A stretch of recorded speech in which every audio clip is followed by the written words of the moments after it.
وہ کوئی 25-30-35 سال پرانا ہے، اور گو کہ ملاقات آج ہو رہی ہے، لیکن جب ہم بات کرتے ہیں تو ایسے لگتا ہے کہ جیسے ہم صدیوں سے شاید اکٹھے بیٹھ کے ریڈیو پہ ہم نے بہت سے گانے ترتیب دیے، بہت سے پروگرام سیٹ کیے، بہت سی محفلیں اٹینڈ کی، اور خاص طور پر مجھے وہ یاد آتی ہے غزل سر کہ جانے والوں کو کہاں روک سکا ہے کوئی، تم چلے ہو تو کوئی روکنے والا بھی نہیں، وہ تو صدیوں کا سفر کر کے یہاں پہنچا تھا، تو نے جس شخص کو منہ پھیر کے دیکھا بھی نہیں۔ اور مجھے پھر سر وہ یاد آتے ہیں خالد صاحب، تو ایک دفعہ ان سے فون پہ بات ہو رہی تو انہوں نے کہا کہ یار یہ تو میرے سامنے اسلم انصاری کی غزل تھی، اور میں نے کہا سر ہم تو بچپن سے ریڈیو پاکستان لاہور سے یہ سنتے آئے ہیں غلام عباس کی آواز میں۔ تو اس طرح بے شمار واقعات ان کے ساتھ میرے جو شعر ہو گئے، ایسے لگتا ہے جیسے ہم اکٹھے ہی ہیں، شاید ایک سول ہے اور ہماری فیلنگز ہیں، اور الحمدللہ کہ انہوں نے اور ان جیسے سچے اور کھرے انسان نے میرے جیسے نالائق کو کے سر پہ ہاتھ رکھا، اور یہ میرے لیے بہت بڑی عزت کی بات ہے، اور میری فیملی کے لیے کہ میں کچھ بھی نہیں ہوں، بیسیکلی میں نے جو کچھ بھی کیا یا سیکھا وہ اس میں میری فیملی کا بڑا ہاتھ ہے، اور میرے بہن بھائی، خاص طور پہ میرے بہنوئی ہیں، میرا دوست ہے بڑا اچھا، میرے سے بڑا ہے وہ 3 سال، لیکن عمر نہیں بتا رہا اس کی، صرف بتا رہا ہوں، اس نے میرا بہت ساتھ دیا، چونکہ جب میرے حادثہ ہوا میری ٹانگ پتنگ بازی میں ٹوٹ گئی تھی، 42 سال ہو گئے اس بات کو، بات بہت لمبی، لیکن مختصر یہ کہ ایٹ دیٹ ٹائم یہ بندہ تھا، اور اس بندے کی وجہ سے مجھے کم از کم بہت رہا سکون، سپورٹ، اور آج تک ہے، کیونکہ کبھی کبھی گرمی سردی کوئی موسم چینج ہوتا رہتا ہے، لیکن اصل وہیں پہ ہے، اور خوبصورتی یہی ہے کہ اصل نہیں خراب ہونا چاہیے، اور باقی ہر بندے کی اپنی سوچ ہے، ہر بندے کی اپنی کینوس ہے، اس کینوس کے اپنے رنگ ہیں، ان رنگوں سے وہ کوئی تصویریں بنائے، کوئی شاعری کرے، کوئی گیت لکھے، کوئی نظمیں لکھے، یہ اس کی اپنی اور رب کی طرف سے دی ہوئی ایک استعداد ہے اور استطاعت ہے، اور میں تو بہت نالائق ہوں، بلکہ میں پنجابی میں اکثر کہا کرتا ہوں میاں محمد بخش صاحب کا ایک مصرع کہ میں گلیاں دا روڑا کوڑا، کیونکہ میرے پاس کچھ بھی نہیں ہے، میرے پاس اگر ہے تو حرف ہیں، لفظ ہیں، اور شاید کچھ ریڈیو کی تربیت ہے کہ کچھ بولنا آتا ہے، یا اشفاق صاحب اور واصف علی واصف، بانو آپا، ان لوگوں کا میں نام ضرور لوں گا کہ میں نے ان سے سیکھا، ان کے پاس بیٹھا، ممتاز مفتی صاحب، ان کی فلسفی کو محسوس کیا، اور پھر کوشش کی کہ یار ہم لوگ بھی ایسا کریں، لیکن یہ کام مشکل ہے، اور الحمدللہ کہ 35 برس ہو گئے مجھے، میری جب پہلی میں نے ریڈیو پہ اپنا آڈیشن دیا تو میں ویل چیئر پہ ریڈیو پاکستان راولپنڈی 303 پشاور روڈ گیا تھا، اور وہاں سلمان المعظم تھے، انہوں نے اپروو کیا، 2 بندے اور تھے، تو مجھے پھر جو پہلا چیک ملا ریڈیو کا وہ 20 روپے کا تھا، میرے ساتھ 400-500 ہو گیا، تو وہ 20 روپے مجھے بہت امیز کرتے تھے کہ، اور میں سمجھتا ہوں کہ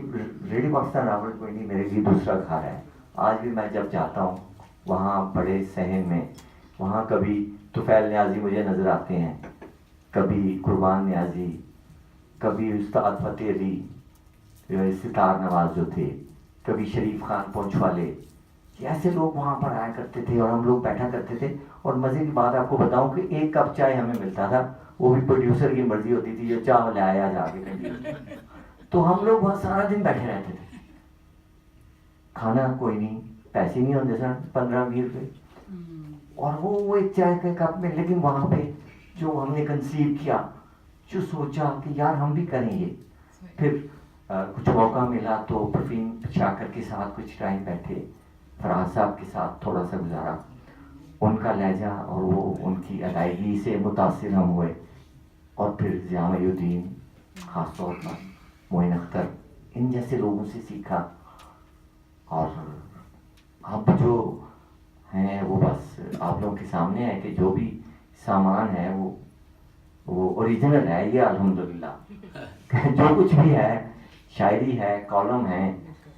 اردو پنجابی کچھ بھی ہو, الحمدللہ وہ میرے اپنے اوریجنل ہیں, اور اس پہ مجھے فخر ہے. اور اس میں میری سب سے بڑا ہے جو میں کہوں گا کنٹریبیوشن میرا رہا, میری بیوی کا تھا کہ اس کو 28 برس ہو گئے میرے ساتھ, اور اس نے مجھے جب اپنایا تو میں نے اسے کہا تھا کہ مجھے جس نے اپنانا ہے جہاں اور جیسے کی بنیاد پہ اپنائے گا, چونکہ میں فیکٹری کا وہ مال تھا جو کہ کٹ پرائس شاپ پہ آتا ہے. لیکن میری وائف کو مجھے فخر ہے کہ اس نے آج تک مجھے اور میری فیملی نے مجھے کہیں یہ کمپلیکس نہیں ہونے دیا. That's why I'm staying here with pride and proud. اب میں ایک پنجابی کا شعر تھا سناواں گا تے کچھ ایک نظم صاحب تاکہ اجازت نہ. اینے سونے لوگ بھی چنگے نہیں ہوندے, خوبصورتی بلکہ میں چاہوں گا یار میں پہلے دلشاد نسیم کی ایک غزل پڑھوں گا, چونکہ وہ نہیں ہے تو میں اس کو شیئر کروں گا. مجھے بک دینا ذرا. وہ ہماری بہت اچھی دوست ہے اور آج وہ لاہور میں ہے, تو دیٹس وائی میں ان کی ایک غزل سر آپ کی اجازت سے, چونکہ اس کی بھی شمولیت ہو جائے.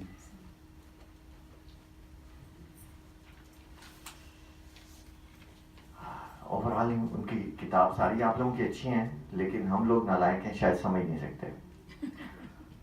آگ کو پانیوں سے خطرہ ہے, غزل ہے جی کہ آگ کو پانیوں سے خطرہ ہے, تیری تابانیوں سے خطرہ ہے. اور جو سمجھتے ہیں عقل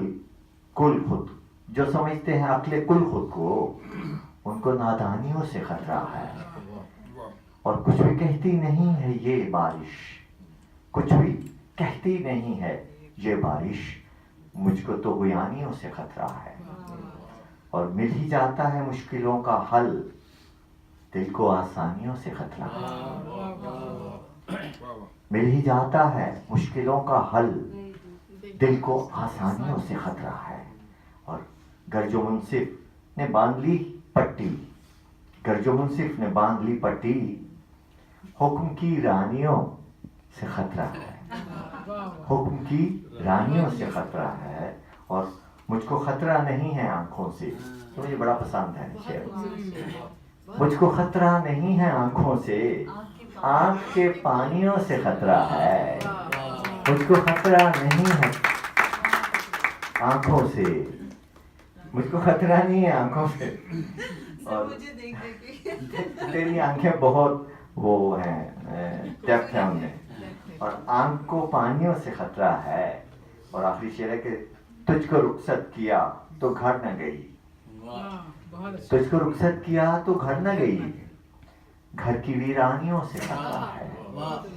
گھر کی ویرانیوں سے خطرہ ہے. آگ کو پانیوں سے خطرہ ہے, تیری تابانیوں سے خطرہ ہے. بہت شکریہ جی.